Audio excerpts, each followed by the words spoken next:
Hello உறவுகளே, welcome to Ponmani life style channel. இன்றைக்கி செம்ம டேஸ்டியாக சிக்கன் கறி என்னோடய ஸ்டைலில் எப்படி பண்ணுறதுன்னு பார்க்கலாம். உண்மையாகவே இதுக்கு தேங்காய் கூட தேவையில்லைங்க. கொஞ்சம் குழுன்னு தோசை, சாப்பாடு, சப்பாத்தி எல்லாத்துக்குமே சாப்பிட்ற மாதிரி நல்லாயிருக்கும். வாங்க எப்படி பண்ணுறதுன்னு பார்க்கலாம். அதுக்கு நான் கடாயில் கடலெண்ணெய் யூஸ் பண்ணிக்கிறேன். ஏன்னா நான்வெஜ்ஜுக்கு கடலெண்ணெய் தான் யூஸ் பண்ணுவேன். ஸோ கடலெண்ணெய் சேர்த்துட்டு எண்ணெய் சூடானதும் ஸ்பைசி ஐட்டங்கள் சேர்த்துக்கோங்க. கிராம்பு, பட்டை, அந்த ஸ்டார் எல்லாமே. ஒரு பெரிய வெங்காயம் ப்ளஸ் இஞ்சி பூண்டு வந்து நான் தட்டி சேர்த்துருக்கேன். கொஞ்சம் டேஸ்ட்டாக இருக்கும். நல்லா இஞ்சி பூண்டு வதங்கினதுக்கப்புறம் ஒரு பெரிய தக்காளி 2 பெரிய தக்காளி சேர்த்துருக்கேன்.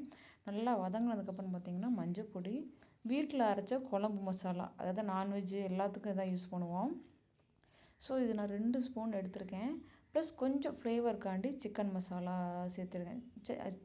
ஒரு 1/2 ஸ்பூன் அவ்வளோதான் இருக்கும். ஃப்ளேவருக்காண்டி தான், மற்றபடி குழம்பு மசாலா தான் மெயினு.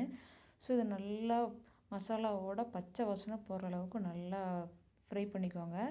ஃப்ரை பண்ணிவிட்டு இந்த டயத்தில் பார்த்திங்கன்னா நான் 1/2 kg சிக்கன் வாஷ் பண்ணி எடுத்திருக்கேன். ஸோ எலும்பு சதை எல்லாம் மிக்ஸ் பண்ணது தான். ஸோ இது நல்லா மசாலா படுற மாதிரி நல்லா பரட்டி விட்டுக்கோங்க. உங்களுக்கு வந்து ரொம்ப தண்ணியாக வேணும்னா தண்ணி எக்ஸ்ட்ரா ஆட் பண்ணுங்க. குழு வேணும்னா அதுக்கு தக்கன ஆட் பண்ணிக்கோங்க. எனக்கு கொஞ்சம் கிரேவி மாதிரி இருக்கணும், அதனால் தண்ணி நான் கொஞ்சமாக ஆட் பண்ணி அதுக்கு தேவையான உப்பு போட்டு வேக வைக்கிறேன். இப்போ பார்த்திங்கன்னா சிக்கன் வந்து ஒரு 50 மினிட்ஸ் நல்லா வெந்துடுச்சு. இந்த நேரத்தில் நான் எக்கு அப்புறம் நான்வெஜ்ஜுக்கெலாம் ஒரு பொடி ஸ்பெஷல் ஆட் பண்ணுவேன். அதை மொத்தமாக அரைச்சி வச்சுருப்பேன்.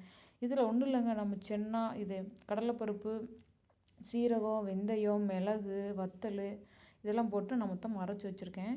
அது நான் ஒரு வீடியோவாக உங்களுக்கு போடுறேன். ஸோ அந்த இது லாஸ்ட்டாக நம்ம இறக்க போகிறதுக்கு 5 மினிட்ஸ்க்கு முன்னாடி தூவி விட்டுட்டு கொதிக்க வச்சுட்டு இறக்குனோம்னா செம்ம ஃப்ளேவரோடு செம்மையாக இருக்கும். ஸோ என்னோடய சிக்கன் ரெடி ஆயிடுச்சு. நான் லாஸ்ட்டாக கொஞ்சோண்டு கொத்தமல்லி தூவி ஸ்டவ் ஆஃப் பண்ணிக்கிறேன். ஸோ சிக்கன் கறி ரெடி ஆயிடுச்சுங்க. ஜஸ்ட் ஒரு சிக்கன் வந்து நமக்கு தெரியும் ரொம்ப ஈஸியாகவே ரெடி ஆயிரும். பார்த்திங்கன்னா நல்லா குழுன்னு தான் இருக்குது, தண்ணியாலாம் இல்லை. நான் தேங்காய் ஆட் பண்ணல, அந்த பொடி தான் ஆட் பண்ணேன். ஸோ செம்ம டேஸ்ட்டாக இருக்கும். ட்ரை பண்ணி பாருங்கள். தேங்க்ஸ் ஃபார் வாட்சிங். நெக்ஸ்ட் வீடியோவில் மீட் பண்ணலாம். பாய்.